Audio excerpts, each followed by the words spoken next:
அனைவருக்கும் வணக்கம். நம்ம முகமது ஹபீபுல்லா சித்தா மருமக்களை வைத்தியர். இப்போது ஒரு ஃப்ரெண்டு கேட்டிருந்தார், நெகசுத்துக்கு ஏதாவது மருந்து இருக்கா ஆன்ட்டு கேட்டிருக்காங்க. அதுக்காண்டி தான் இப்போ நிப்பாட்டியிருக்கேன். இந்த செடியோட பேர் சிலந்தி நாயகம். சரியா, சிலந்தி நாயகம்னு பேர். இதில் வெடிக்க காய் இருக்கும். இந்த காய் கொஞ்சம் காஞ்சிச்சுனாக்க வெடிச்சிரும். இதில் இந்த மாதிரி நீல கலர் பூ பூத்துருக்கும். இப்படி எதிர்முதிரமாக செடி இருக்கும். சரியா, இந்த மாதிரி நீல கலர் பூ பூத்துருக்கும். நீலம், வெள்ளை, கரு சிவப்பு, இந்த மாதிரி பூவில் 3 கலரில் பூ பூக்கும். 3 விதையாக செடி இருக்கும்.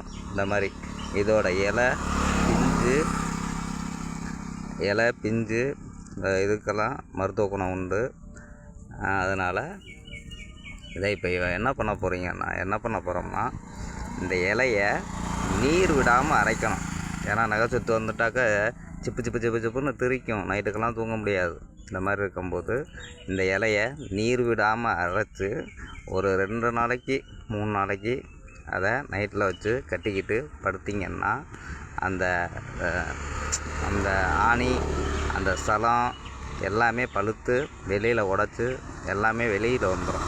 சரியா, அதனால் இதை தயவுசெய்து நல்லா பார்த்துக்கோங்க. இதுக்கு பேர் தான் சிலந்தி நாயகம். இந்த மாதிரி பூ பூத்துருக்கும். சரியா, இந்த மாதிரி பூ பூத்துருக்கும். அதனால் இதை எல்லோரும் செஞ்சு அந்த நகைசுத்துங்கிறத மறைச்சிக்குங்க. நகைசுத்துங்கிறத இது உடனே சரி பண்ணிடும். அந்த ஆணி முதற்கொண்டு வெளியில் எடுத்துரும். சரியா, நன்றி. மீண்டும் அடுத்த பதிவில் சந்திக்கிறேன். நன்றி, வணக்கம்.